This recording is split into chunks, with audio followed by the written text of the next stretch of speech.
Se tietää kaikki sama hankinnat tehneet. Ainut oikein mopo valinta on manki tai PV. Ikää enemmän kuin muutama vuosissa, mutta turha tuulata puodissa. Ostaa jotain uutta ja muovista nää. Massa alla vanna Suzuki pevetti, jotkut dissas. Ei ne tiedä mitä ne menetti, mulla on tankissa musta mattapinta ja mun vaatteet dunkkaa. 200 hilta kesällä tai lumipyryssä. Suuni on hymyssä, Tehari ja puustyttä kuultiin jo pytyssä. Ja massa varmasti Jyväskylillä nähtiin. Teho putkesta kyllä jyrinää lähti niin, et pikkulapset piiloutu mutsien taakse. Kytät rullas ohi kuumottiin, et tunniste taakse liian iso masina.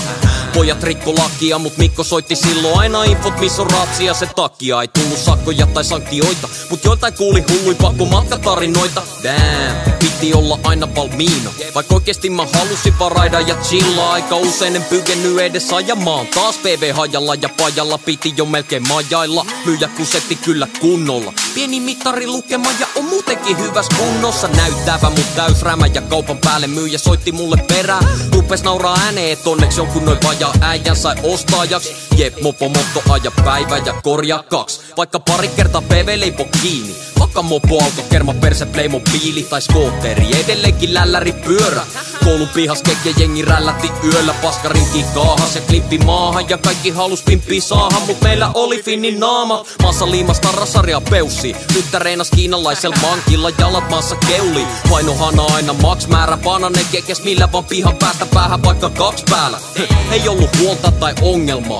Olo onnekas onneksa, elä mopo jonneena koto korvessa missä massia femma. Meinas että pari päivää riittää tankissa bensa ja me vedettiin rasvalettit jakaukseen. Mopot käyntiin ja ratsastettiin vapauteen. Ne landeks aina dissaa kun en oo käynyt kaivan rissaa. Mut mitä sä sit tiiät mikä on raidaamista? Hessa teinit hengas teissil tai penkeillä kampis. Ei oo varmaan ikin nähnyt PV tai manki.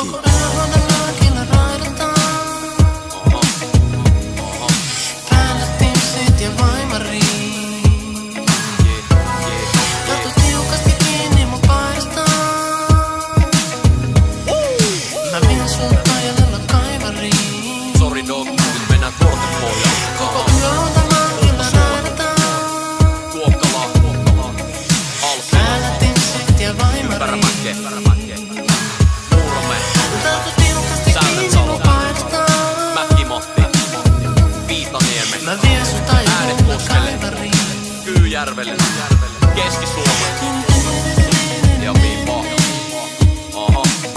This the remix. We had to do the remix, right?